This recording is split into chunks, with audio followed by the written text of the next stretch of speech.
So recap. We're doing special relativity. We'll finish it today. Most important things. We define the Lorentz transformation, right? Any transformation that conserves the interval. Why are we do not load Today. You're very worried.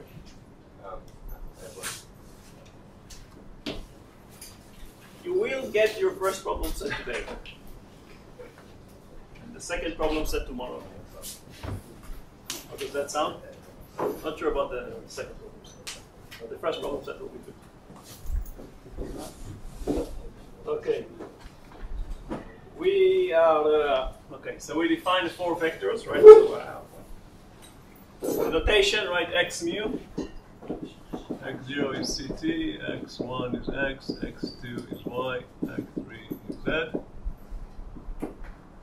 We define the eta, the matrix, the metric, eta mu nu, minus 1, plus 1, plus 1, plus 1. And I told you not to forget that in quantum field theory it's the same matrix, just with a minus sign.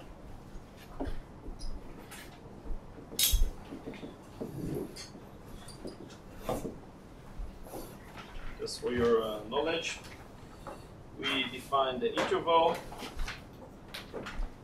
right? Delta squared is eta mu, delta x mu, delta x nu. We define the Lorentz transformation as any transformation that does what? Conserves the interval. We show that you get the time dilation. Then we define the four vectors, or contravariant vectors.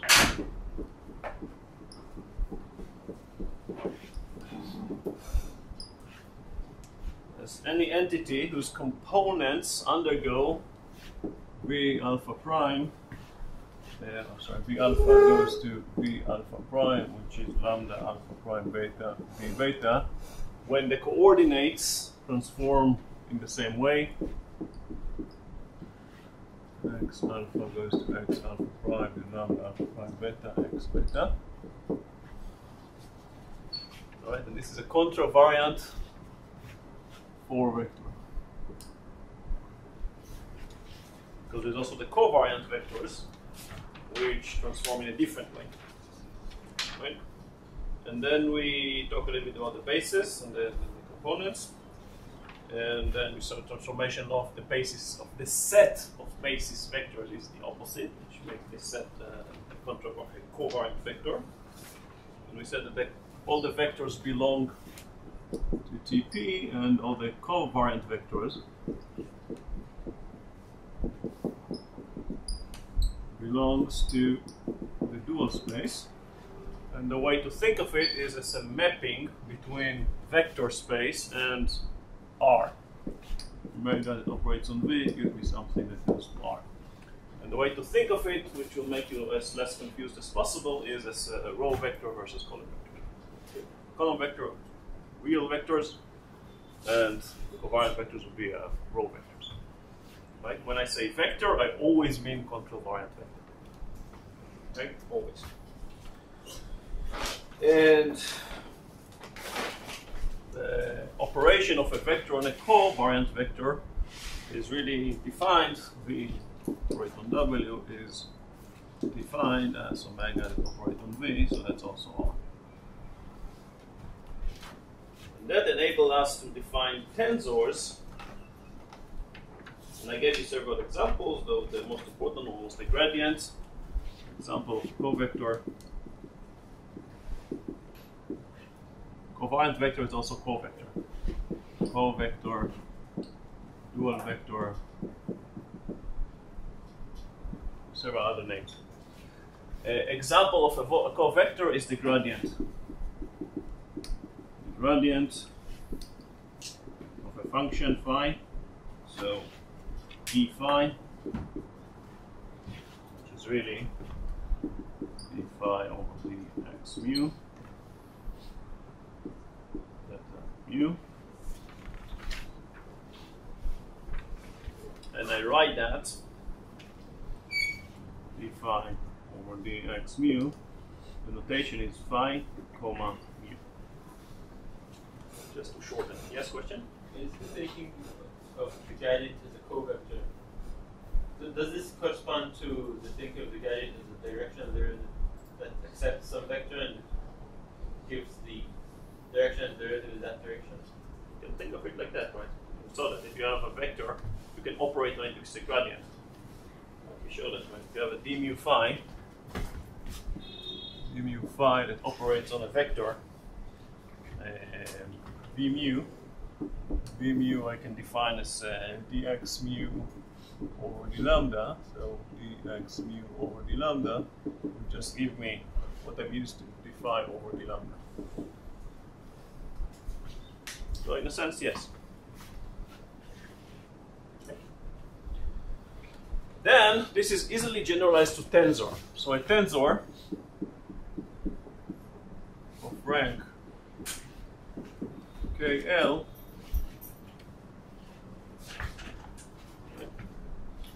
is a multilinear map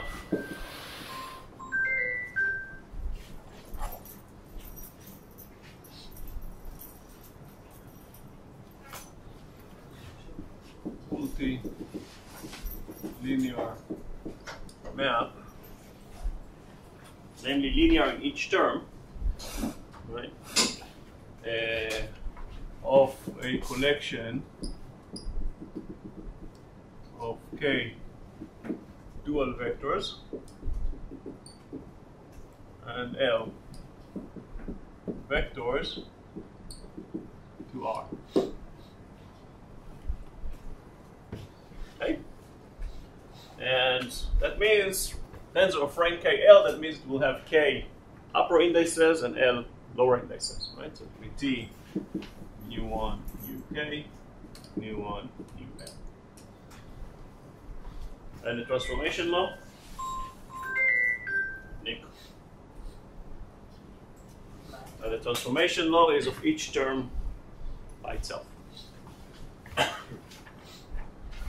So the example, the classical example is the metric tensor.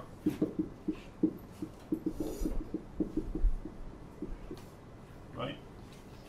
Eta has two lower indices.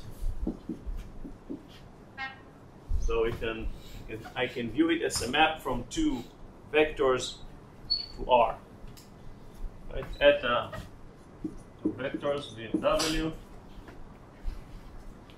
What it really is eta mu nu, V mu, W nu. This has a name. How do we call that? Inner product. Yeah, this is the inner product. V, and it's, we write it the same way as you used to write inner product. And because this is scalar, this is W dot V. This is inner product.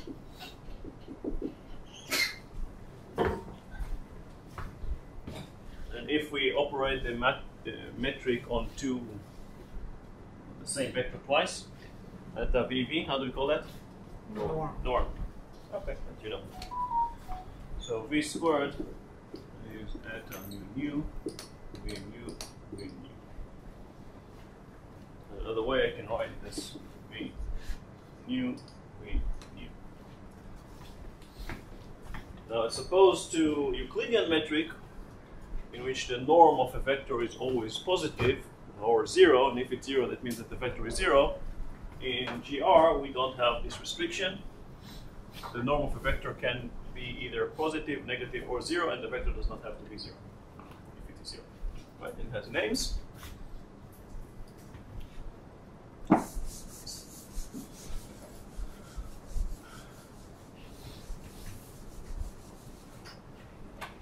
Right? If eta mu nu, V mu is smaller than zero, then we say that V mu is time-like.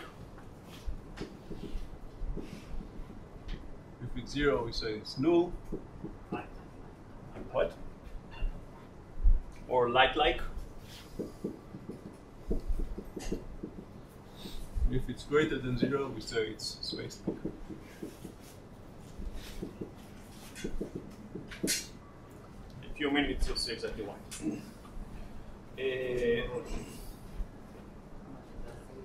Now, the norm of a vector is, of course, a scalar, and so it's Lorentz invariant. Norm is Lorentz invariant.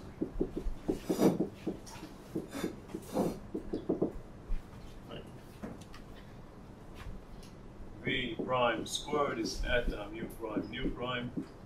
V mu prime V nu prime. Right. So this is eta mu prime nu prime. And then we have lambda mu prime rho, lambda nu prime sigma, V rho, V sigma. Now I can switch the orders because I do it component by component. Right? Really, I should have written V rho, lambda nu prime sigma, V sigma. This is that. I can switch the order because I'm multiplying component by component and I'm summing up all the components. Right? It's clear? But this and that is exactly the transformation of eta. So it's eta rho sigma, V rho, V sigma.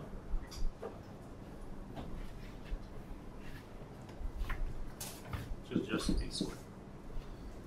So we just proved that the norm is a Lorentz invariant quantity. Any scalar product between any two vectors is conserved. It is relevant, for example, in electromagnetism. You can find interesting conserved quantities. It's E dot V. Okay, now we're going to move to the new material. Any questions about that?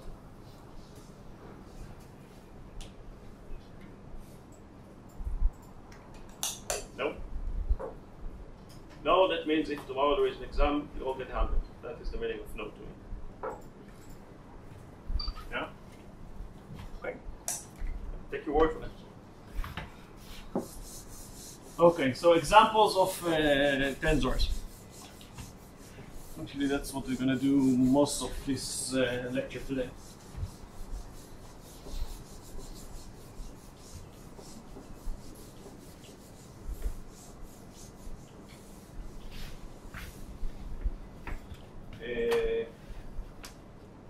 So, examples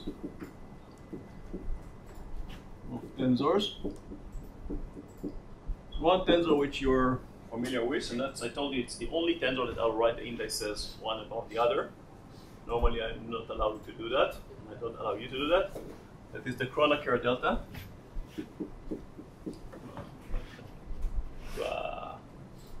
Kronecker.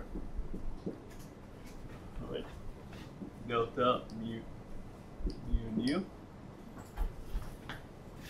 What type of tensor or what rank of tensor is that? 1, 1. This is a 1, 1 tensor. Why are you allowed to do it here and not in other places? Because this is the only place that it doesn't really matter. Everywhere else the location matters. It's different tensors. Here it's the only place that it is. It's a 1, 1 tensor. And what are the components of that? Delta mu nu. Is equal to what? 1 if the unit makes otherwise. 1 if mu is equal to nu, and 0 if mu is not equal to.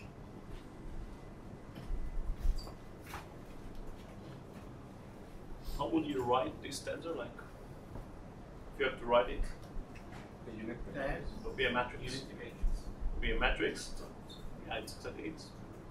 I'll say I wouldn't say unity matrix. So I understand what you mean. I'll say 1 on the diagonal and 0s everywhere else.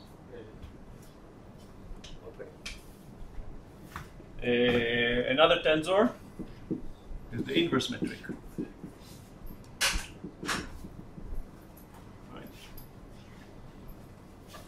So eta, and I put the indices as upper indices, nu and nu above. Right. What is the definition of the inverse of the metric? First, what type tensor it is, or what rank tensor? 2, 0. This is a 2, 0 tensor, right?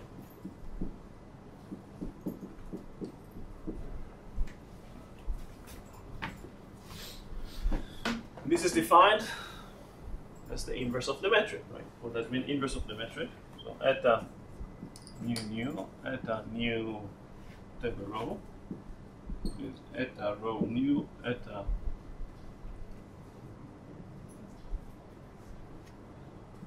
nu is equal to what? Chronicle delta. Mu. It's mu row. What? Because mu is a dummy. Nu is a dummy index, right? Every index Yes, is repeated. so delta is mu row. Thank you.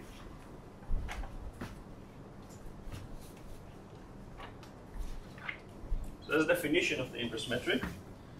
Now, if you write it in the form of matrix, how will it look like?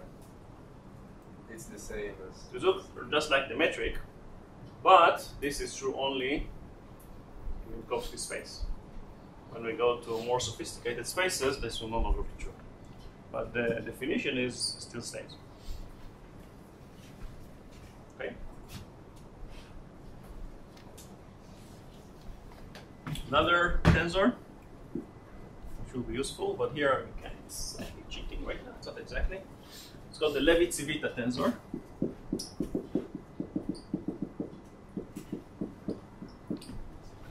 Right. What rank this tensor is? 0, 3. Really? 0, 4. Right. This is 0, 4 Oh, right. tensor. Life is 4-dimensional. Right? So epsilon mu rho sigma is equal to what? It's 1 minus 1 of 0. Yeah. It's 1 if the order is like t, x, y, z, negative So 1. let's speak physics now. So it's an even permutation if mu rho sigma is even permutations of 0, 1, 2, 3, minus 1 if it's odd permutations,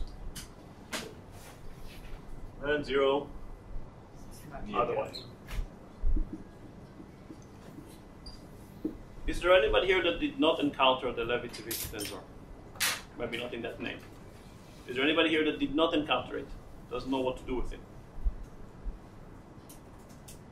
Don't be shy. Or you encounter and you don't remember exactly. Okay, what is it used for?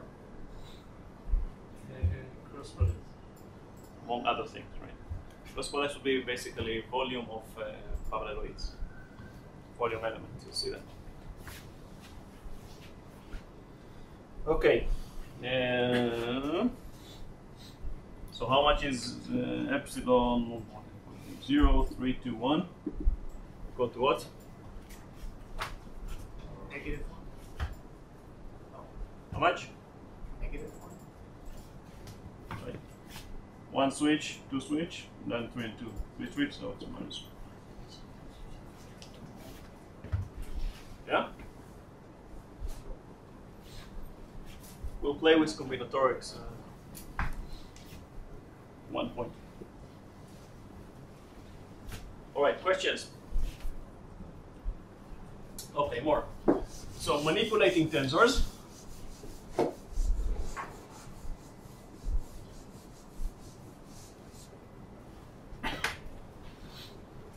Manipulating tensors. What can we do with tensors?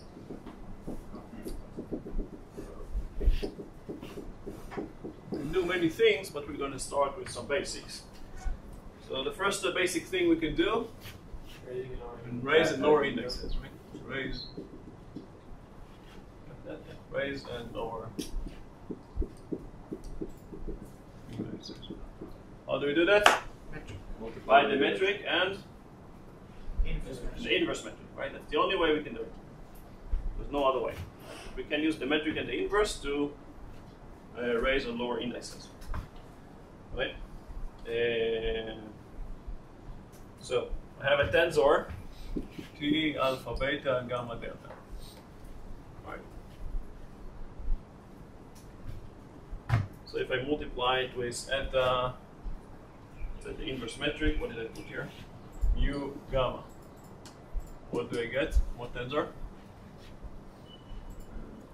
Alpha, beta, mu, delta is a 3 1. The first one, upper or lower? Up. Upper. Second index, upper or lower? Upper. The third index, upper or lower? What index is that? Mu. Mu. The fourth index, upper or lower? Lower. Lower, and that is delta. Here, I do not change the order of the indexes. That I'm not allowed to do. I can only raise or lower them. It's the only thing I can do. I cannot play with them. Okay, it's very important. The only thing I can do, put them up or down. T, alpha, beta, gamma, delta. Eta, mu, alpha. What is it equal to? First index is mu and it's low. T is, first index is upper or lower? Lower. Lower, it is Mu. mu. Second index, upper, and beta. Third index, Lower gamma. lower gamma, and fourth index, Delta. lower delta. People at the back, is that clear as well? Not you. The other one around you. Okay, let's see. T, alpha, beta, gamma, delta. What am I going to do with it?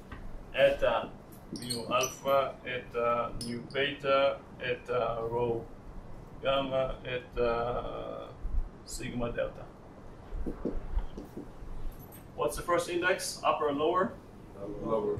And is Mu. mu. Second index, upper or lower? Lower. Lower and is Mu. mu. Third index, Low up. upper and lower. And last index, Upper. what? Sigma. Upper sigma, right? I have exactly the same number of indexes, right? Start with 4 indices and end with 4 indices. I just change the order, upper or lower. That's all. Yes. The transformation rules respect this thing. What? Upper and lower. The transformation rules become transformation rules. New active. Yeah. If I want to transform this vector, these are two different vectors. I read them with the same name, right? But these are two different separate vectors, right? Remember transformation law of a vector? Each index similar to covariant or contravariant vectors. Right? So this will transform. The first index will go with a lambda. Sorry, the third index will go with an inverse lambda, and here the third index will go with a lambda. Right? So this will go with the inverse Lorentz transformation, this one with the real positive Lorentz transformation. Okay? It's not the same tensors. It's different tensors. Just write them with T, because I'm lazy.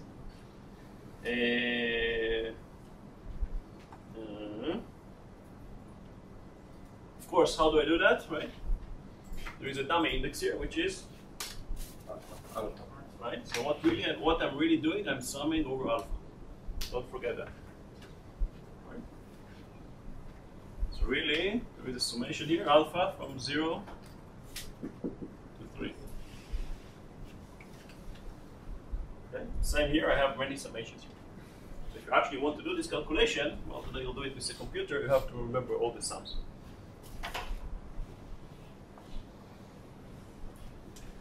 Okay, so specific examples, which we already saw, the metric and the inverse metric we can use to turn a vector into a covector and vice versa. So V mu is eta u nu and V nu. And omega mu is eta u nu omega mu.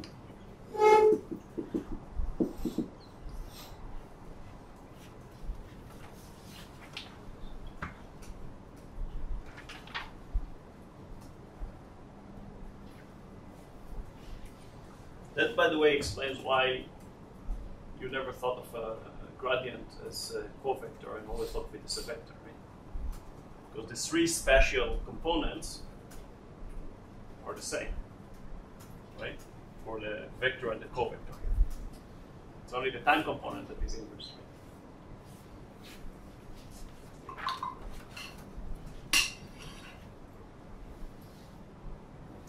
If I have omega mu, right, it's a minus omega 0, omega 1, omega 2, omega. Minus is here. Right? If you just think of it in terms of spatial components, here you don't see the difference between the vector and covector. You mean cosine, right? Because I have this minus at the eta.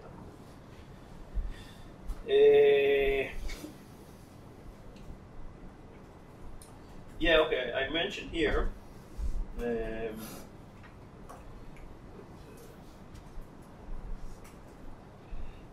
is something deeper in here.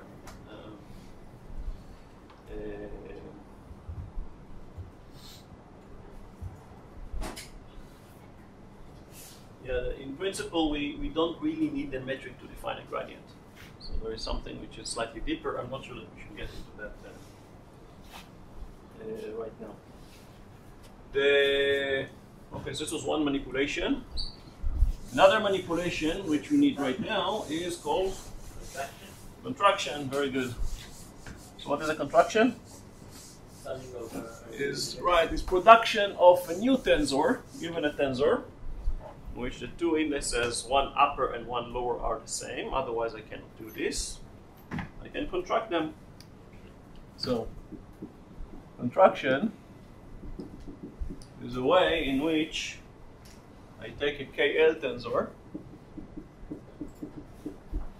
and turn it into a K minus 1, L minus 1 tensor.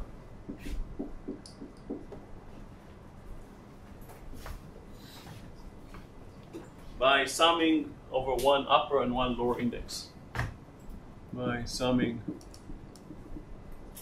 one upper and one lower index.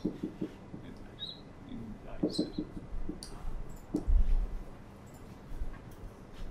For example, if I have T, whatever, mu rho sigma nu. Nu here is a dummy index. So this is really, I can sum over it, and then what I get? A new tensor, which I'll call it S, let's say, which is equal to how many indices the S will have? I expect you to say two upper and one lower. Two indices. Right? Which are? What will be the upper indices? Mu and Sigma. And rho. Oh, no. Okay. And the lower index? Sigma.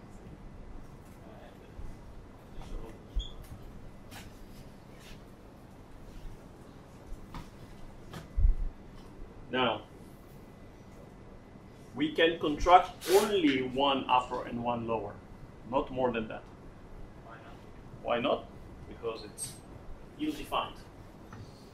I can take S and make a new tensor by contracting mu and sigma. This will be a different tensor. When you have a tensor and you want to make contraction, you can only do it on one upper and one lower index. That's all. Look, the building blocks are very simple. Very well defined. Don't try to manipulate them. Then we'll see where we head. Okay, and the last thing which I mentioned is that the order of indices matter.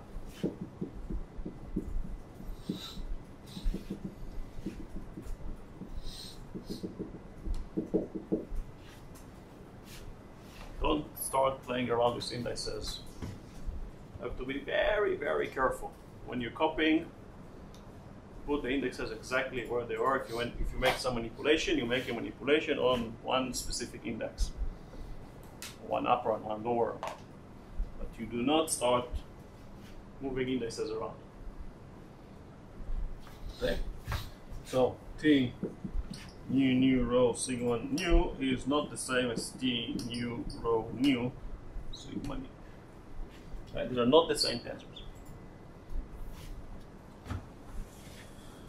Okay, questions?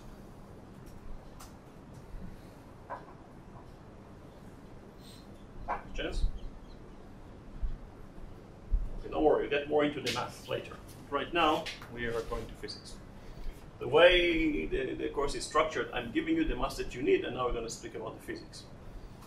Otherwise, there used to be this idea of putting all the maths, and then by the time we reach the physics, nobody got any clue what we're talking about. So now we're going to talk about physics now. Let's have questions. Yeah? Shouldn't it be a roll up there? Should it what? Shouldn't it be a roll? Where? In the upper, in the third upper indexes on the left side. Yes. Thank you.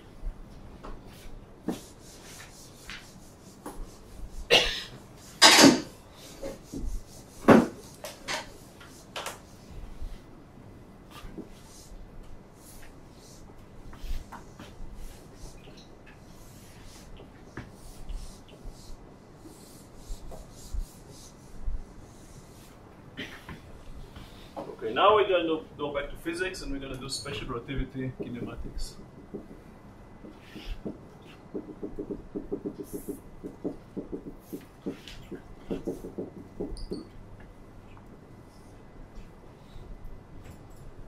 Okay. So we're going to talk about motion of particles, right? Motion of particles.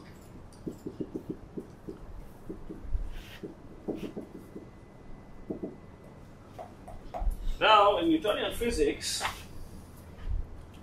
how do we describe the motion of particles? Position as a function.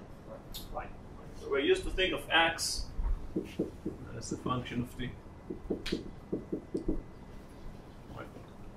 I mean, I put here a few particles, I let them interact, they're moving, I'm giving some initial conditions, and putting some forces in between them, and then something happens, right? So I want to describe what happens. I do it by specifying the location of my particles as a function of time.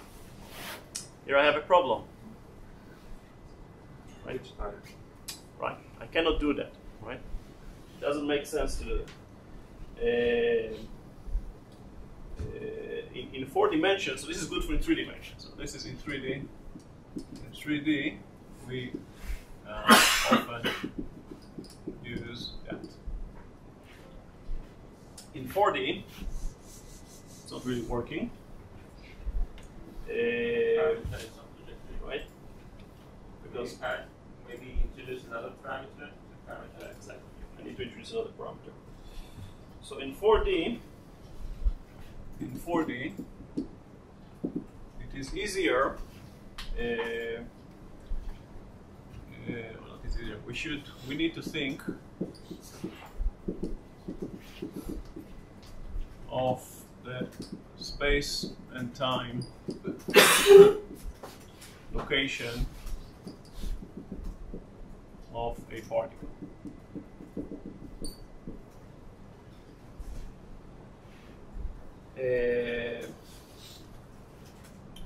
And that motion of the particle, right, describes a curve in space-time. The motion of a particle describes a curve in space-time. So the usual way to think of it, or we write it, is we put the time component in the y direction and all the space in the x direction, right? This is a 2D and I'm trying to describe a 4D, right? So this is CT and this is x. Okay. And the particle trajectory as it moves along space-time is something like that.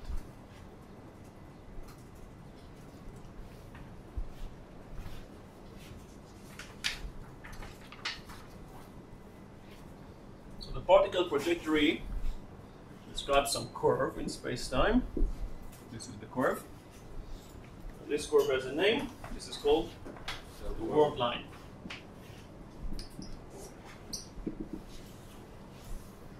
Of the particle.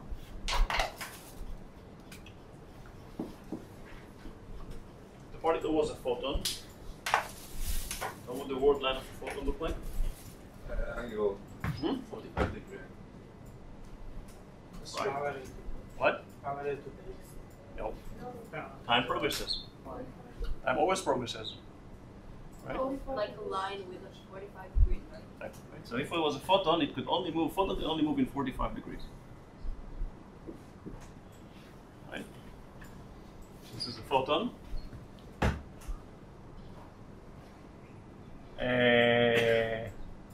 How do I call this region here? Right. Cool. This is the light cone, right?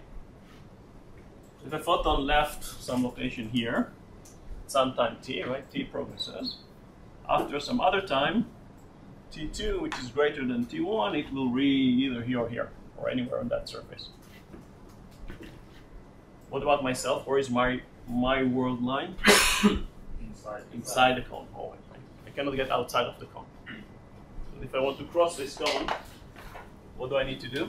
Move faster than light. I need to move faster than light, which I can't. If you can, I can. Right, so this is physically forbidden for me. I cannot move faster than light. Okay? As far as we know, this is physically forbidden for any massive particle. So for you. Okay, so my word line, as well as your line, will look, make some curve in space-time.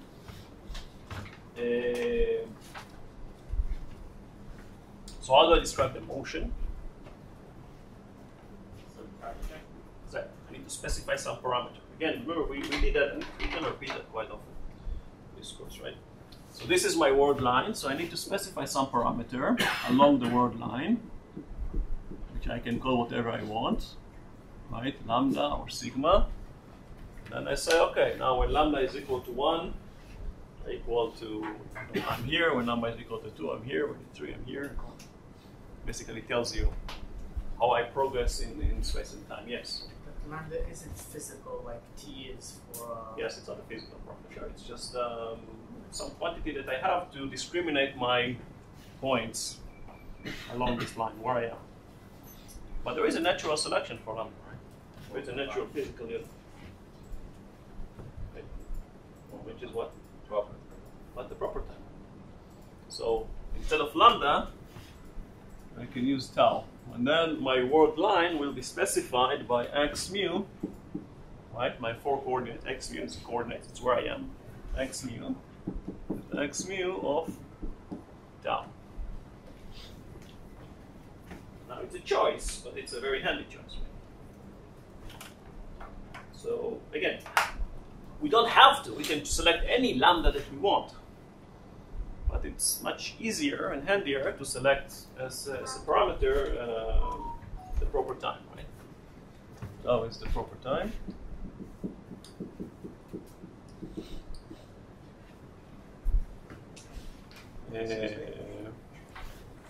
So the word line of a particle is described by that. X mu is x mu of tau. Yes. But if you have more than one particle, they don't share the same property. Right. Yeah, that's fine. Yeah. So I'm- each Right now I'm talking about single particle. We'll shortly talk about multiple. Yeah. I'm talking about individual particles. also the proper time doesn't add any information. I mean, all the information is in the curve, right? Yeah. Okay. That's right. But now comes the main. Right. Remember, now we switch from math to physics, right? We spend some time doing the math, which is the basic math, and now when we want to do the physics, it's all going to be very simple. Right, x mu is my location, right? The 4 coordinates that describe my location in space and time. How am I going to define the velocity? Derivative. How drive with respect to? With? Tau, of course, right? So define that my 4 velocity. I'm going to define it, right? U mu will be defined as the x mu over the tau, which is essentially the only thing I can do. Right? And again, remind me, like all four vectors, the four velocity is defined only at a single location along my word line. Right? Vectors are defined at the point. Yes. Is it specific the tau or the parameter you choose to describe? It's whatever I choose, but specifically it's tau because it saves everything. I could define it in any way, but then I'll have to transform. Right? Remember the definition, that actually answers your question. Our definition of d tau, remember, we had d tau squared is minus 1 over c squared eta mu delta x mu delta x mu, right? Remember that. So d tau is dt squared minus dx squared over c squared.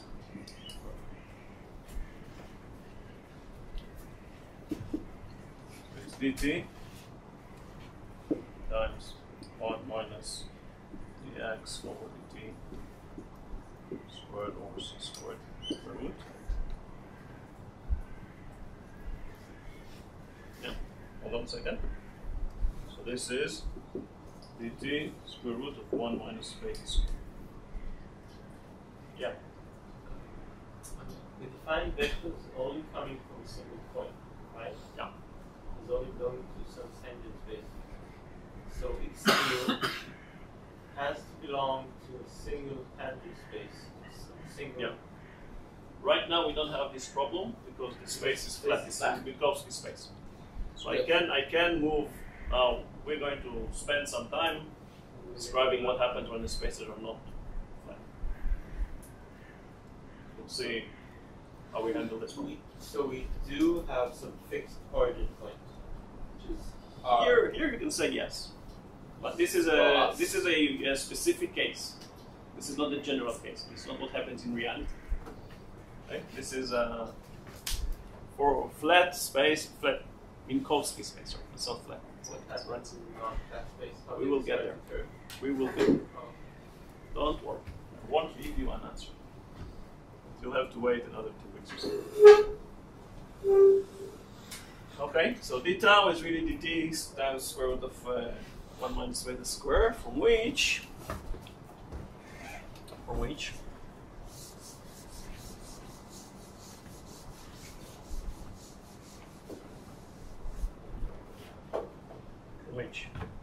u0, right, dx mu over d tau. So d, what is x0?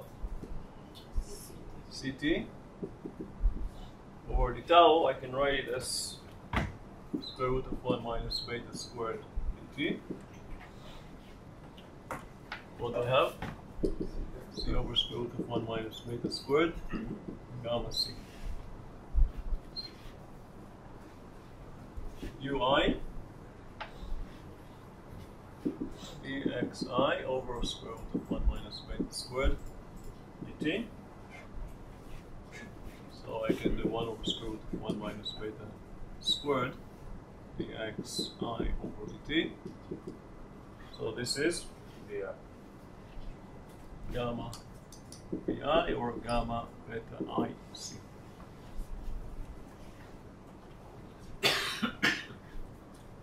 I still keep the c just for you to make sure it's there, but most textbooks will c is equal to 1.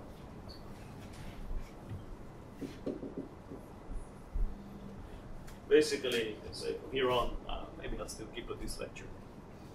Generally, c is equal to 1. All right. Of course, this reduces to standard velocity in Newtonian physics. What is the norm of the four velocity?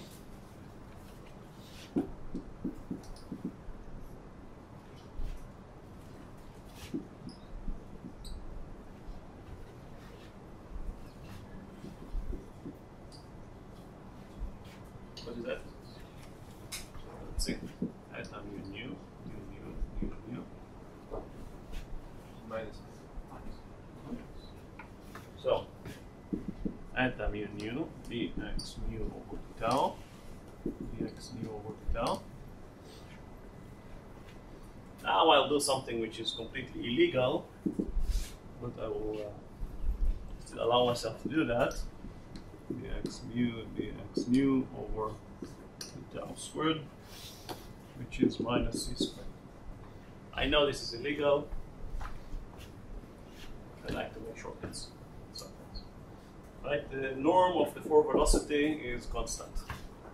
Norm of any forward is constant. It is equal to minus c squared, or minus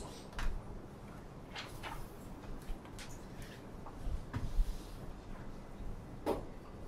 For acceleration, what is for acceleration?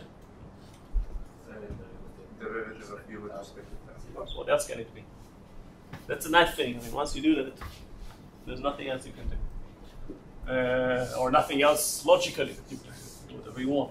What makes sense.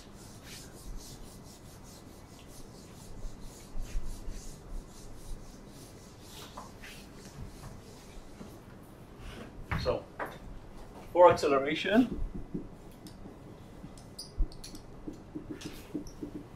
a mu du mu over d tau.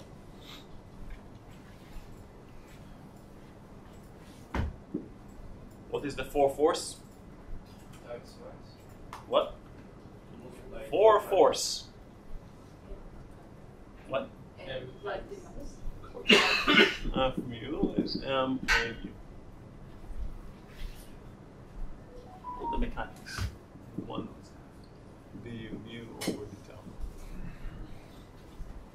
One mechanics is written in half a page. What did I just write here? This is Newton's second law of motion.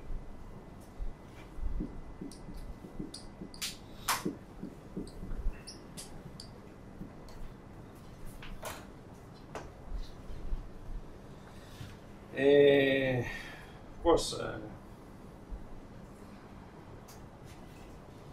in the absence of force, u mu is equal to 0, d mu, u mu is constant. Get Newton's first law. And how do I call the constant m? Rest Rest. mass. Rest mass, right? M is the particle rest mass.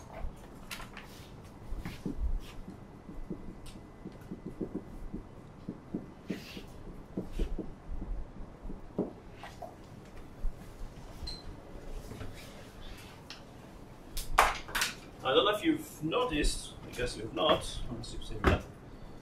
The for acceleration is perpendicular to the for velocity.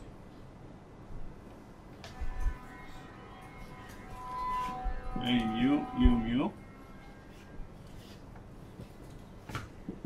eta mu, and du mu over tau, and u mu. So that's 1/2. Yeah, it's fine. It's 1/2 d eta mu over tau because of symmetry. What is that written here? Minus c squared, so it's 1/2 d minus c squared over d tau. But c squared is constant, so this is 0. Aha. Is that a problem?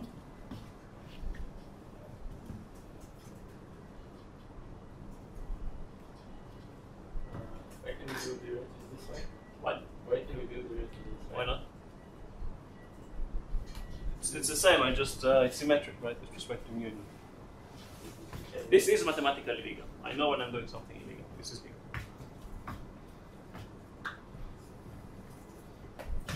Is that causing trouble to everybody? Yeah.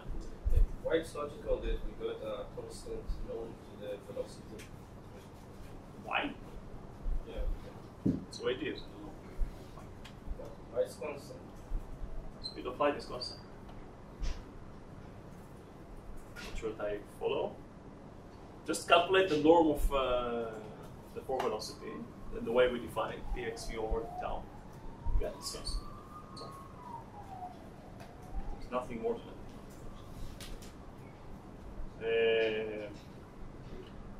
Is there any trouble with the fact that the for acceleration is perpendicular to the form velocity? No. No, not really. What does it mean in reality? Think of it for a second. What does it mean? It means that if the form velocity is time-like, then the form acceleration is space-like.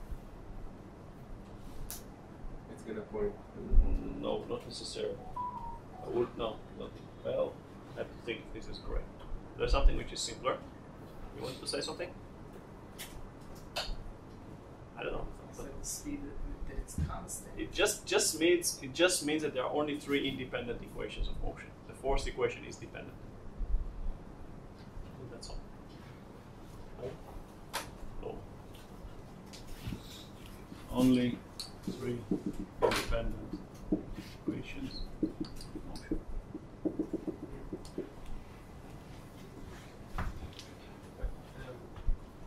Yeah. Is beta a 4 vector? What? Is beta a 4 vector? No, beta, yes. Would be a four. Beta, yeah. The way I define it here would be a beta square would be the norm. Is this the norm? Sorry, in the beta 4 vector spread? No, sorry, beta. Again, no, you confused me. Beta is not a 4 vector. Beta So what is is right? beta is not a 4 vector. Beta is a. No, it is three. No, it's not a. Beta is described here is a scalar of the magnitude of the velocity. It's not a vector at all. If you look at the three components of the velocity, then you have beta I, which is vi over c. This is a 3 vector. Okay? And beta squared is beta I squared sum of I. Okay? You said it's a scalar, right? Beta is a scalar. Yeah, but you did just say earlier that the scalar is something that is invariant under Lorentz transformation. Beta is not invariant under Lorentz transformation. Like it's a real number, but it's not. That will be a wait. If it's a real number.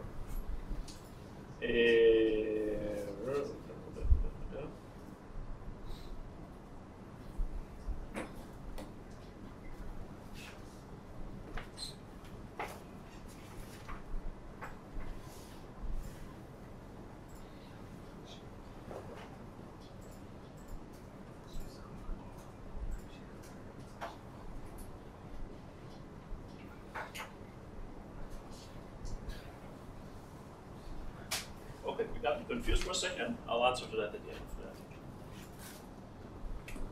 Okay. Remember that? I'll come back to you with that later. We have velocity, we have acceleration, we have force. Next thing we do, momentum. For momentum,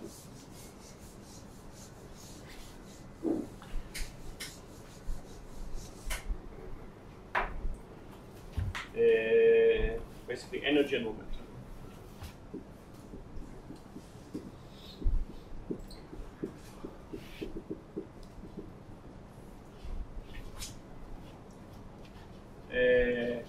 Definition of momentum of a massive particle? Right? P mu. M mu mu. M mu or M dx mu or tau. What's the norm of the momentum? P squared is P mu minus M squared C squared. Okay. P0, zero component is gamma MC. Pi is gamma beta I MC. Or gamma M Pi.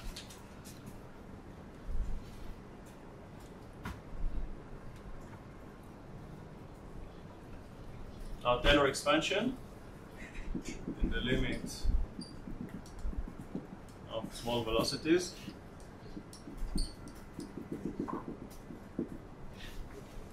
What does it mean, small velocities? Beta is very close to 0. Beta smaller than 1.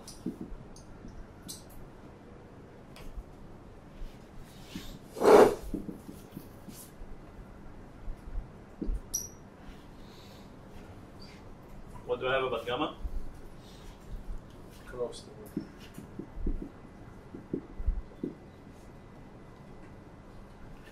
Taylor expand that. What? 1.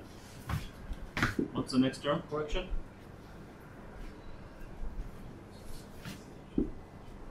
What's the next correction? Half beta squared. What? Minus x squared. Minus? It's plus beta squared over Plus what? beta squared over. Guys, Taylor expansion is something you do in kindergarten. Now, I know that something bad happened to the educational system in Israel in the last few years. But this is something you're expected to be doing when they wake you up at midnight.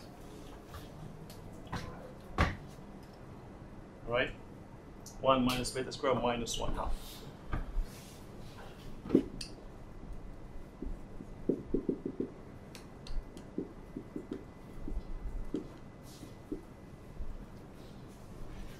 Yeah?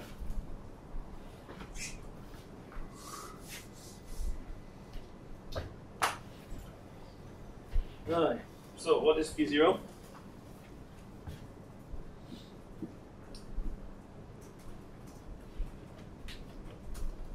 What is P0?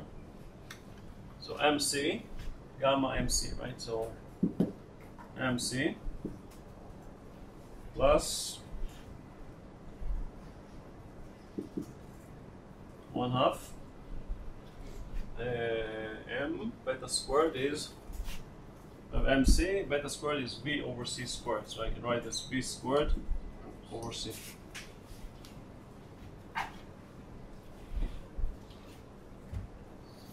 Yeah? What is PI?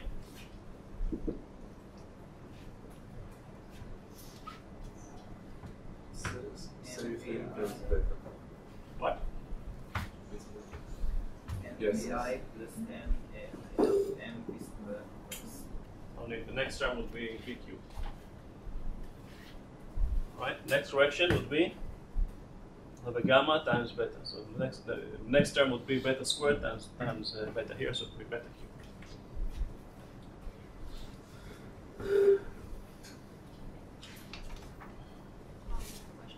Yeah. Is the B over there normal B? Yep. Isn't it supposed to be minus C squared? What? Isn't it supposed to be minus C squared as we see Why? earlier? Why? The P0. Yeah. You have your M B squared over C, right? Yeah. So we've seen before that B squared is supposed to be a minus C squared. No, no. You're confusing the 4 vector u mu with the v. Yes, that's the thing that confused with the beta. U mu is a 4 vector, right? Now v is the vector, is the velocity, is the classical Newtonian velocity. Oh, Okay. What is that? Classical. Classical momentum. What is that? Rest mass plus classical kinetic energy. Yeah, I mean, if we take that and we multiply by c,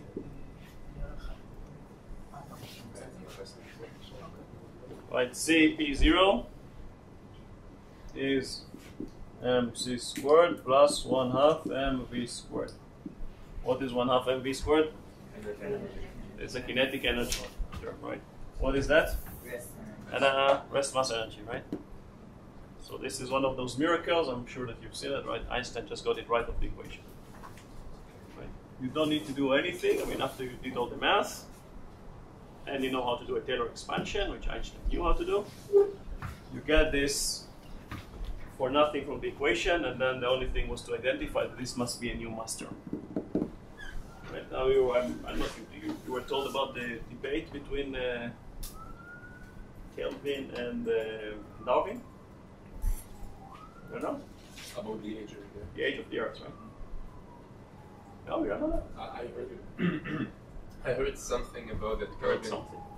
thought that because of he assumed that the Earth was in thermodynamic equilibrium and he got a much lower result than it Right. was. So you know the two pillars of the late 19th century, right? The great physicist called Kelvin, right, and Darwin, the one likely the top scientist of all time, right? And they were debating how old is the Earth, right? Darwin was looking at geological, right? He was looking at valleys carved by, we know today, they were carved by icebergs, right? And he argued it needs to take in many millions of years. And Kelvin was a physicist, so he could calculate how long was the sun must have operated.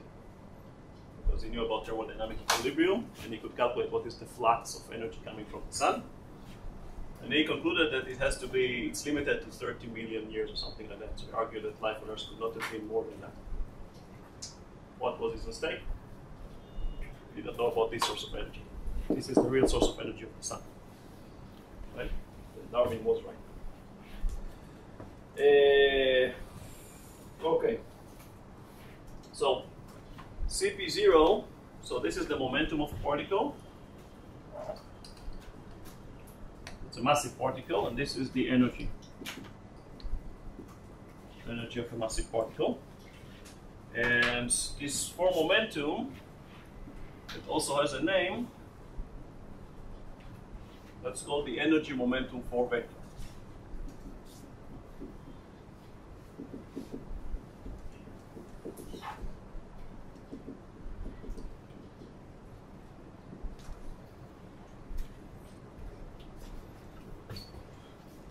Because of that.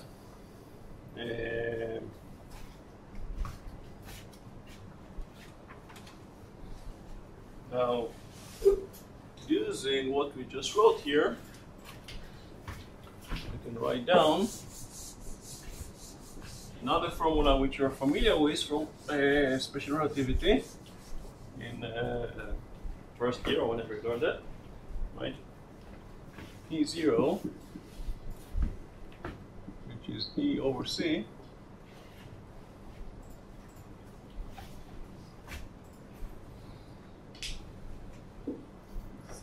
here I can simply write it as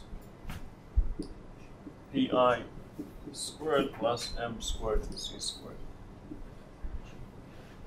to the power 1/2.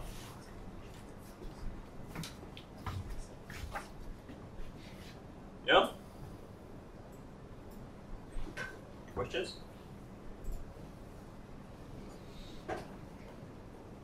Questions? The answer to the beta again.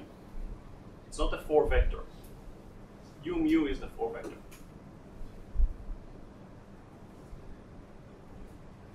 Okay?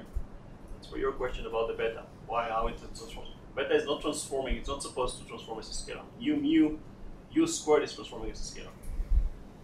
It's gamma squared minus gamma squared beta squared. That is a Lorentz scalar. Right? U0 is gamma, UI is gamma beta. Right, so U squared is gamma squared minus gamma squared beta squared, which is gamma squared 1 minus beta squared, so this is just minus 1 squared. So minus, plus, minus, minus.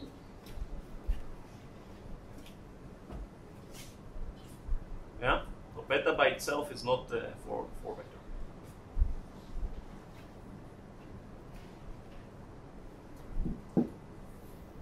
Yeah, with me? Okay. Let's do quickly massless particle, and then I'll move on to something which is more crucial for us to understand what's going on. Massless particles. Example of a massless particle? Photon. Other examples? Nuclear stuff like What? what? No.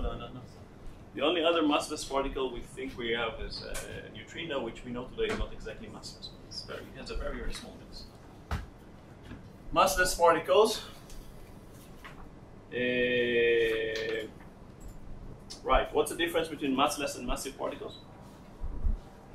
They move at the speed of light, right? What does it mean about d tau? Massless particles? Tau Is? Not defined. Is? Zero. Okay, think of it for a second. How long does it take a light ray to come from the sun to us? 8 minutes. 8 minutes, right? From our perspective, if you are sitting on a photon, right? If you are traveling with the photon, Instantaneous. right? Exactly. How long will it take the photon from the moment it is emitted to the moment it is observed, let's say, by our eyes? It's the same moment. It's the same, zero, right? 0 time. Right?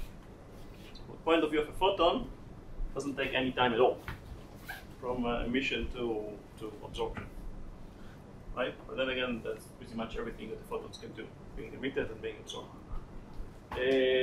So we cannot choose the tau, right? We cannot choose, we don't really have a choice, right? We have to choose another parameter. So we select whatever parameter we want. So we call it whatever we want. I can call it a lambda. So, because d tau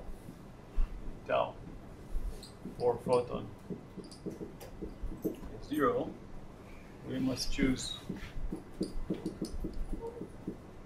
another parameter. So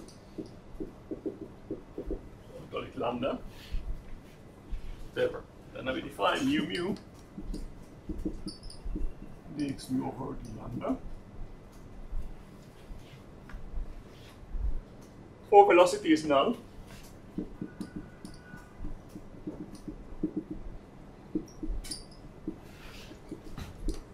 What is null vector? What does it mean?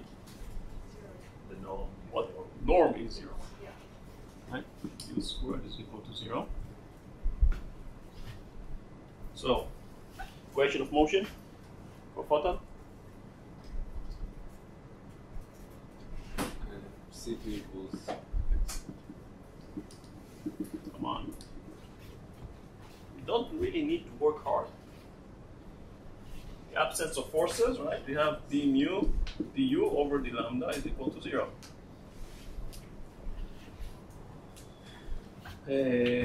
No forces, right?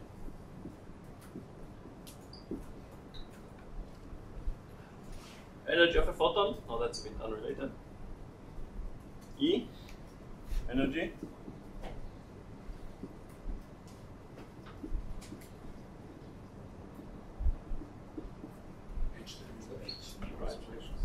H bar omega.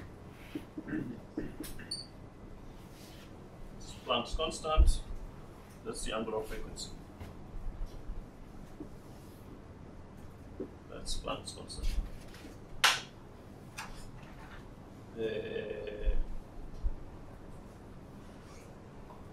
Photon momentum, pi.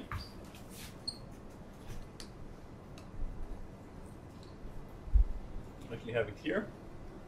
Since the mass is 0, from here we have pi just E over c. Just h bar k. Ki. This is the wave vector.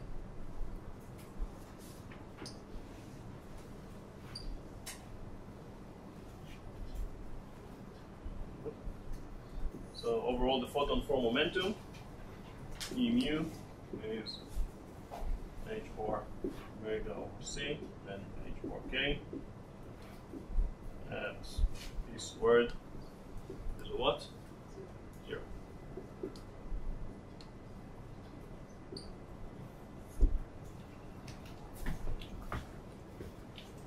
Okay, questions? Yes. K has a mu above it, or it's just. No, it's I put the vector. There's no mu. It should be k. Yeah. So that's a standard way of writing. This is a 4 vector p mu. This is the 0 component, and then x, y, 1, 2, 3. So instead of 1, 2, 3, I just write k as a vector.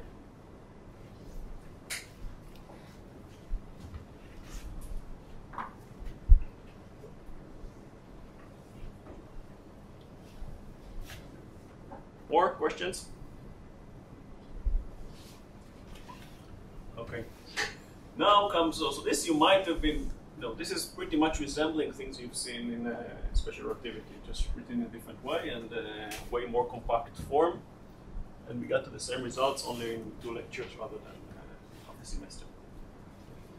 Now we're going to do things that you did not do, but still very important for us. And that relates to the question that I was asked. Everything we did here is for a single particle. But in life, we have more than a single particle. We have many particles. So we need to describe a system that contains many particles. Right? It's going to be absolutely crucial for what we're going to do. And for that, we're going to introduce a new tensor, which now you know what is a tensor, and it has a name. It's called the stress energy tensor, or energy momentum tensor. These are 2 different names of the same tensor. Now, you're supposedly seeing this tensor in one of your previous courses. Maybe advanced fields or E&M, fluid mechanics, something has a name. Does that name ring any bell? We're taking right now ESM. What? We're taking electromagnetic field, not field, electro. Okay, I think it's out of the syllabus right now for a reason which is unclear to me.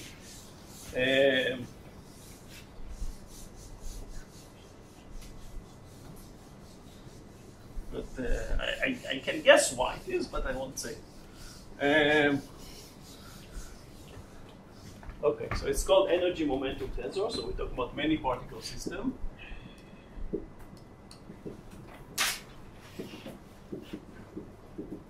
The energy momentum tensor.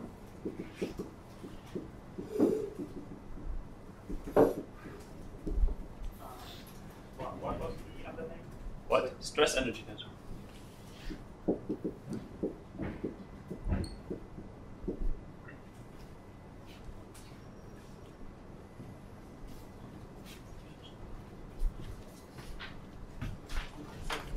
You guys at the last line, at the back, do you follow?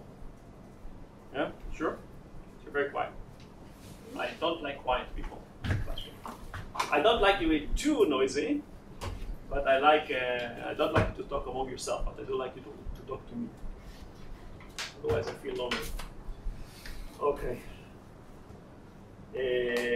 Right. So generally, it treats T mu nu. What rank of tensor is that? 2-0. 2-0.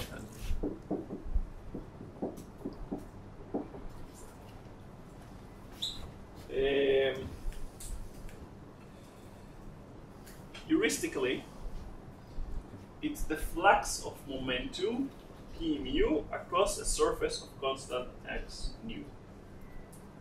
Right? Flux of momentum P mu across a surface and x nu. That's why you might see that in actually those who study engineers will encounter that. That's the stresses that you have, shear stresses along the body, gas, wall, breach, whatever. It's the same thing. It's the same physics. Now, what we need is to describe what we call fluid. Fluid is a great word in English because it contains, in Hebrew, it will be both liquids and gases, right? It's fluids, right? Essentially, in astrophysics, everything is fluid, right? The sun is made of fluids. The universe is fluid. Everything is fluid. So it's kind of, actually, it's a plasma. But for us, it's fluid. So that's kind of handy. Stream of stars in the galaxy is fluid, right? Stars moving all over, so it's fluid. Right? So everything is fluid. But what we really care is not just regular fluids, because fluids have all sorts of nasty things, such as viscosity and turbulence and things like that. What we're really up to is what's called perfect fluids.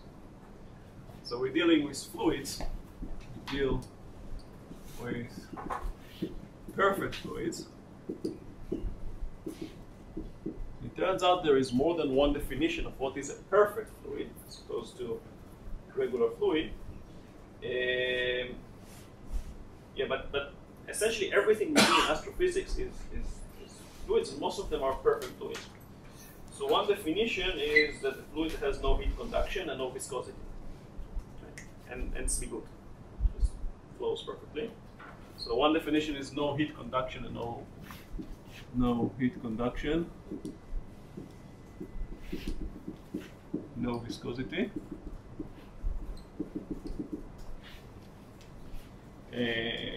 Another definition is that it's a fluid that looks isotropic in its rest frame. Right?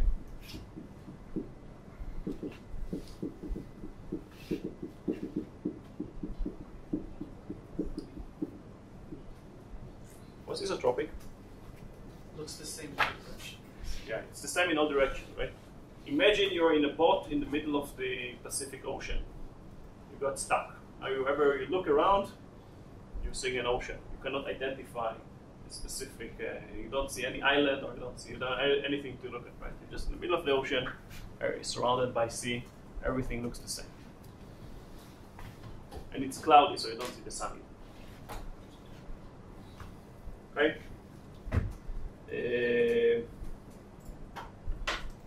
Why do I care about perfect fluids? How do I describe the fluids if it's perfect? So I said I've got no problem with heat. There's no heat conduction, no viscosity. What do I have with perfect fluids? What? Density. Yes, I have density and velocity.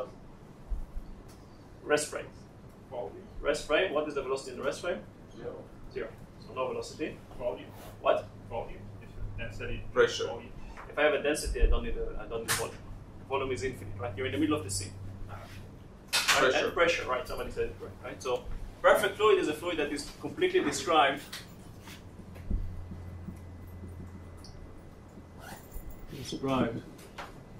by the density and pressure. P.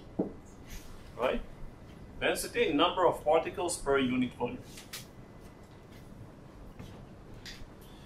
In order to describe perfect fluids, we're going to start with the simplest fluid that we have. What is the simplest fluid? Ideal gas. What? No. I have something even simpler. Vacuum. What? Vacuum. Vacuum is no fluid. It's nothing. Water. Dust. Right? Dust. You clean your house for a puzzle, right? What is dust? What do I call dust? Bunch of particles that don't interact with each other. Just put some. What do I mean they don't interact with each other? Just put particles in there, right? It's perfect, so that means it's isotropic. So everywhere I clean my home, everywhere I have, my floor is full of dust. So what is dust? For our sake, it's a collection of particles, right? That what? That are at rest with respect to each other. They're not moving with respect to each other, so that means that they don't put any pressure on each other. They're just lying there. Right? So dust, a collection of particles,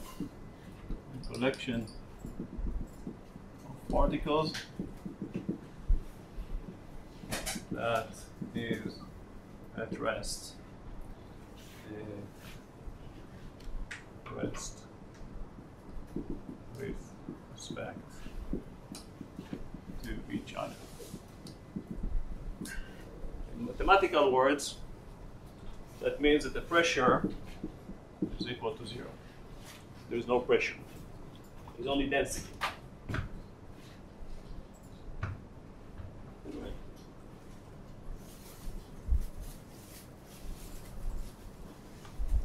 Now, that means that in any inertial frame, they must have all the same velocity, right? So if I'm, now I just plotted them in rest, right? But I could be moving, or they could be moving with respect to me. So all of them will have the same velocity, right?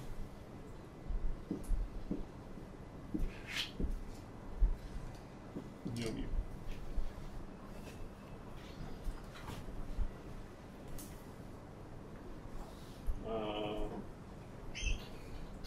So I can think of a 4 velocity field, right? 4 velocity field.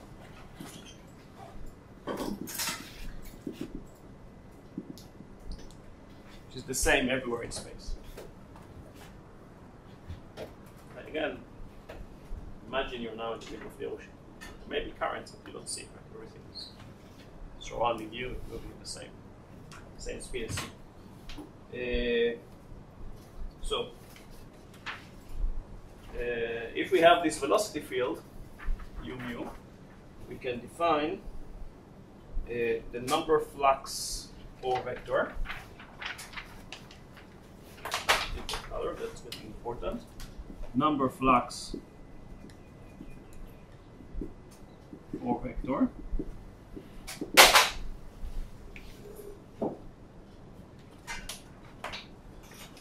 Will be what? The funny thing about this thing is that basically there's only one logical step forward. You can't go too far. If I have a dust, right, collection of particles, 0 pressure, so only density of particles around us. Now there is a 1,4 vector, which is the velocity. What will be, right, which is the same everywhere, u mu, right? And what will be the number flux 4 vector? N times u mu, right? That's the only thing I can do. And mu is defined as n times u mu. N right, defined for N. a portion space. N is the density, Yes. right? U mu is the velocity. It's defined over all space, right? My whole space is filled with dust. Okay. I have a big home, it's all filled with covered with dust. Okay, I have a small home, it's all covered with dust. But thank you. Right, and mu is n times u mu. Yeah. If they're in rest with respect to each other, isn't the mu fixed? Yeah, it's the same for all of them. Right, u mu, I mean, they could all be moving with me, right? There could be a wind that blows all of them together, right? Okay. Or I can simply be moving relative to them, so I see Okay. all of them moving relative to me. But it's constant in space. Yeah? In flat space. Yeah, it's awesome. Is n constant? What? Is n constant? Yes, it's constant density. It's just dust, right? And you're right, essentially it's going to be defined locally. N is constant, mu is constant, so I define n u as the number flux of 4 vector particles. So, now from any arbitrary frame, right, this is a 4 vector, so now I'm looking for an arbitrary frame, not necessarily a frame in which they are at rest, right? N0 is the number density of particles.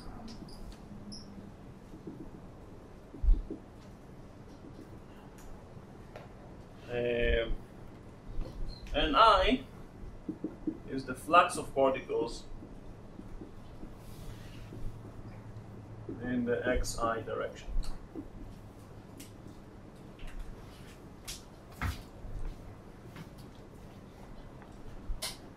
In the frame in which they are at rest, I'm coming home and I'm looking around. What will be this 4 vector and mu? In the rest frame of the dust?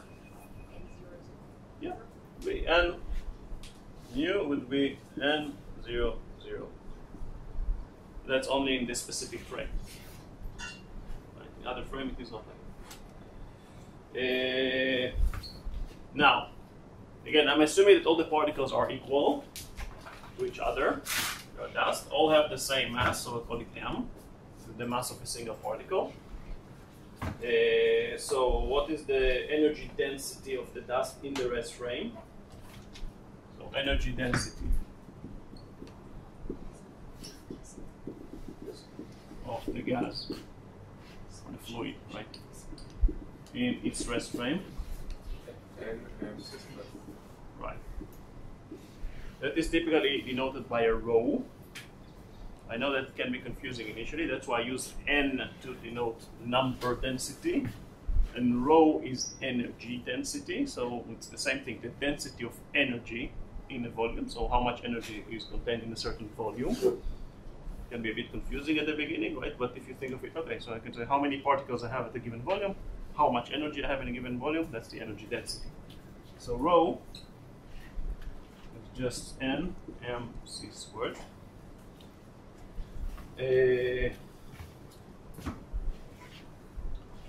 But this is in the rest frame. Now, what if I want to look at any other frame, which is not a rest frame?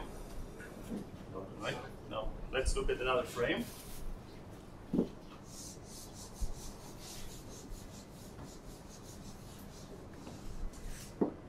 Now comes the tricky part, right? In any general frame,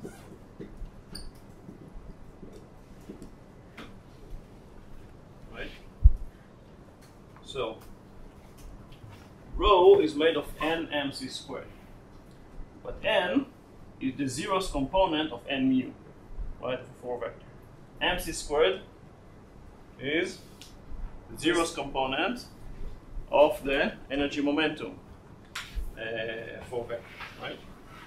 So let's say n mu is n 0, 0, 0, right? P mu in the rest frame, that's in the rest frame. In the rest frame is mc 0, 0, 0. So we can think of rho as the 0, 0 component, right, of some general tensor, which is measured in the rest frame. So we define, so that means that rho can be thought of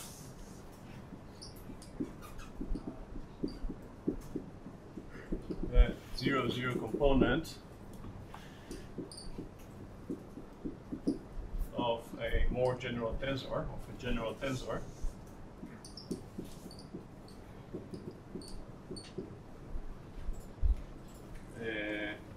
as measured in the dust rest frame.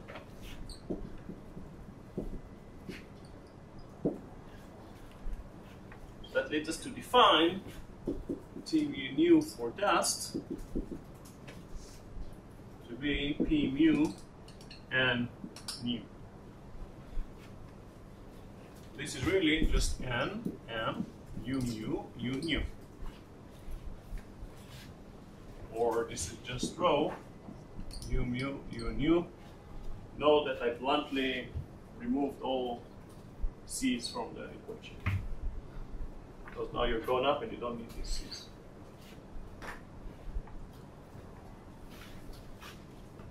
This is T mu nu for the dust. Now, just for the fun of it, did any of you took anything about fluid dynamics, any course, anything? Stuff, guys, stuff. No, it's okay. This is not necessary for undergraduate.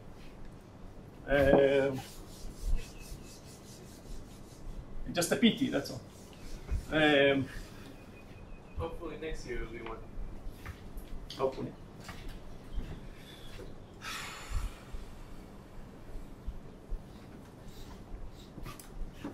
Fluid dynamics, right? I have a river. Fluid dynamics, you think of a river, right? I'm sitting next to the bank of a river.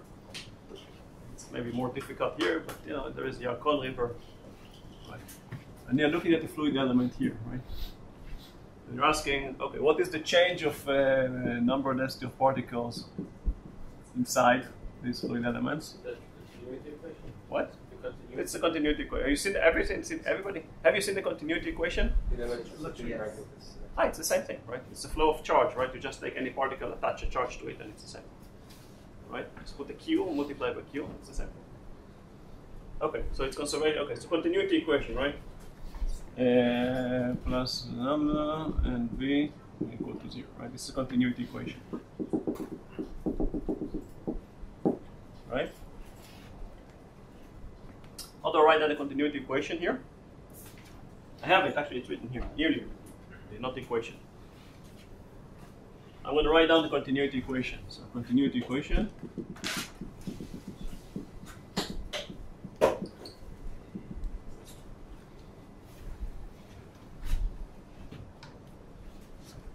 what is d mu and mu? That's all.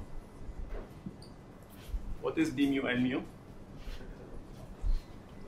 D and mu over dx mu. Is that the divergence? What? Is that the divergence? No, it's not divergence. Yeah, it is. It's more general. We'll talk about divergence. With divergence in 3D. This is 4D. Right, d mu and mu is equal to 0. This is written here. Let's look. Right?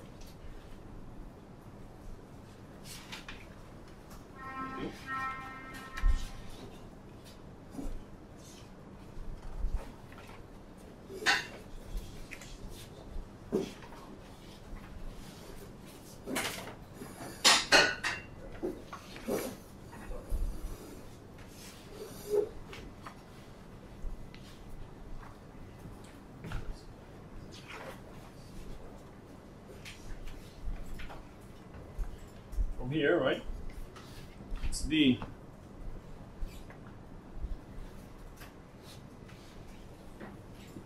gamma n over dt plus d gamma n b over d x is equal to 0. Or if you want, d gamma n over dt plus gradient of gamma n b is equal to 0. Which of course reduces immediately to that when gamma equals to 1. V is Is the free velocity. Okay.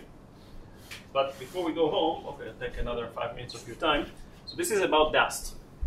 That's just cool, just to show you that, and you know, you just multiply by the charge, and you get the flux of current. You get a current. Okay.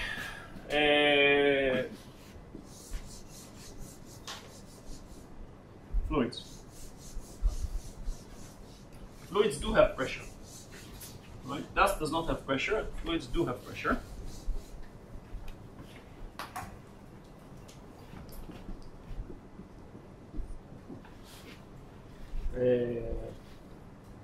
So we said perfect fluid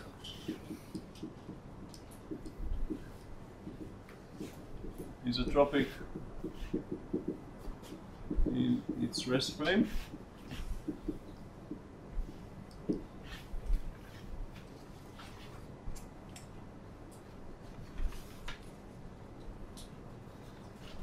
So when I look at T mu nu, what can I say about T mu nu if it's isotropic in its rest frame? If I look at it in its rest frame, what does it have to be? symmetric or diagonal. Diagonal. Who said diagonal? Good. You said symmetric, no? Is it symmetric or And diagonal? diagonal. It's diagonal. It has to be diagonal. Now, again, because the pressure, right, there is no preferred direction, it's isotropic, then what do I know about the diagonal term? They are all the same. They're all the same. T mu nu is diagonal. Also, because it is isotropic, that means that T11 is equal to T22 is equal to T33. So really, there are only two independent terms of T mu nu. This is when only when talking about rest time, right? Yeah. The components in other reference frames can be different. Yeah. But okay, so there are only two independent components, which will be T00 and Tii, whatever we want.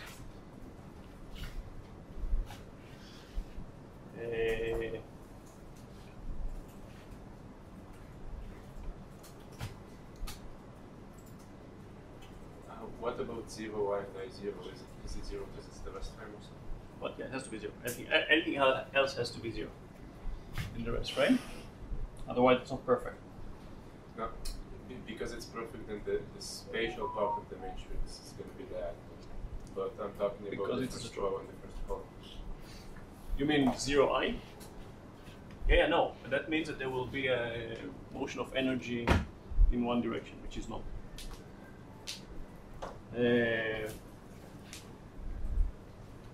Otherwise, it means there will be some flux of momentum in one of the directions, which we don't have. Okay? Energy is the zeroth component of the momentum, so it's the same.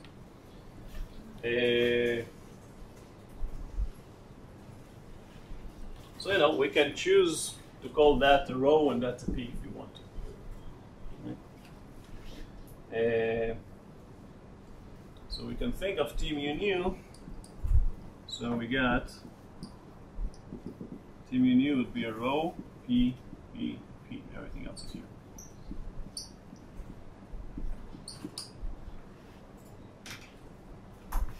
This is true in the rest frame.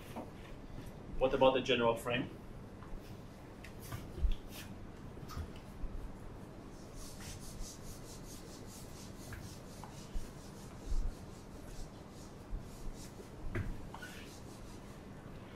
In the general frame,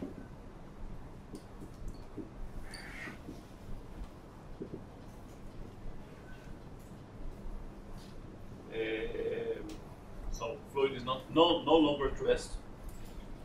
So for dust, we had T mu nu was rho u mu u nu. So if we do something like a rho plus p, u mu u nu, we'll get rho plus p in the rest frame, and everything else is zero.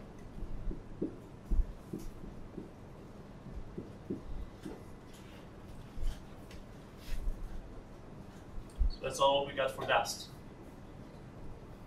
Right?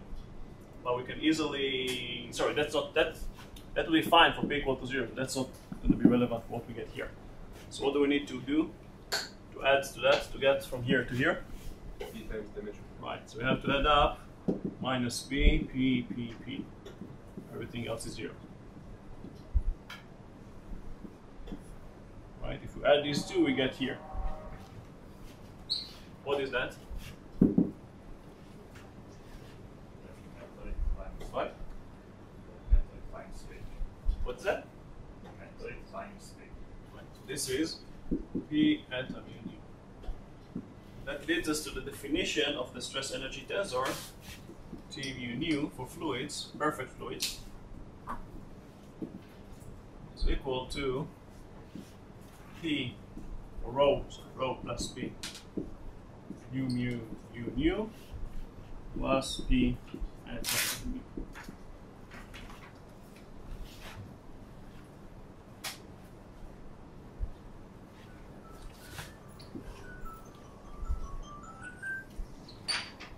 So first, it is symmetric. And as you can see it right away, you can see it from here. That's what we get.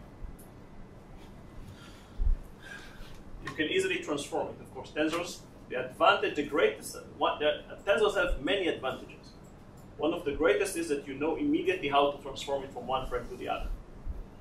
That is actually why we're spending so much time studying them, because it's going to be very easy to talk via tensors, right? Two different observers. Remember, the problem is the physics doesn't care about us. We want to talk to each other, to communicate. So we need to know how to transform from one frame to the other. Tensors is going to be quite handy. T mu nu has another very important feature, which is it's conserved. What I mean conserved? T mu nu is conserved,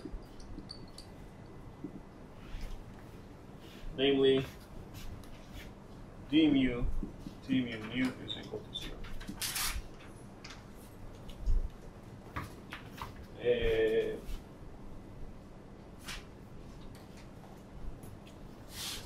I assume this is the first time you see that. What does the nu equal to 0 term means in terms of words? For every card. It is a what? For every mean. The nu equal to 0. Physically, this is Energy conservation. Conservation of energy. Nu equal to I, 1, 2, 3. Conservation of momentum. Right? So we have 4 equations here, right? There are 4 equations. 1 is conservation of energy, 3 are conservation of momentum. It makes physics very, very compact. Right? T mu nu would contain everything you need to know about the fluid, the energy and the momentum of the fluid, and this just tells us it's conserved. So essentially, if you want to look at the, solve basically any hydrodynamical equation, the only equations you need to solve is d mu and mu equal to 0. So this is conservation of mass, and this is conservation of energy and momentum, and that's it.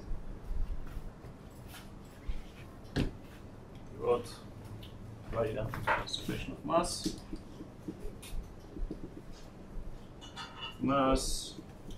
charge, whatever the quantity you want to put to your particles, and this is conservation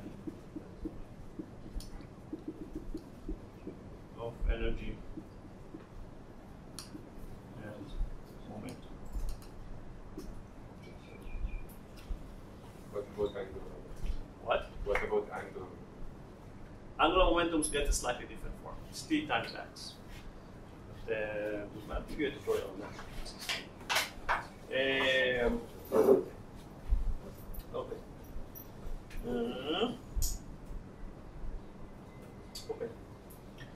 Okay, I think it's we're already over time.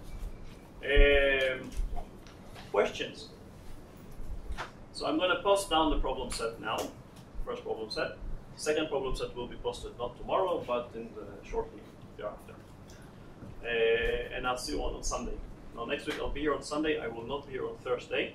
Actually, I will be filling in for Thursday. There will be some tutorial. The thing I only ask you, basically you're given 1 week for tutorial.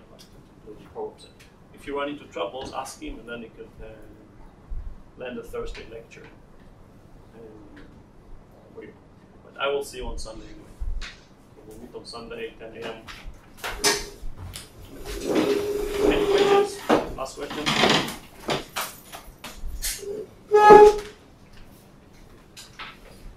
That's the point I'm starting to get a bit worried. Because, before that you could say, okay, Ofek showed you that, you've seen it in the first year, that's fine. Ofek did not show you that. צריכים קצת להקל את זה, נראה לי. כמה חזרות על זה? אני יודע שצריכים להקל את זה. אוקיי? או תסתדרו. אוקיי. Sunday we'll start general. We finished the special productivity, Sunday we'll start general. כן.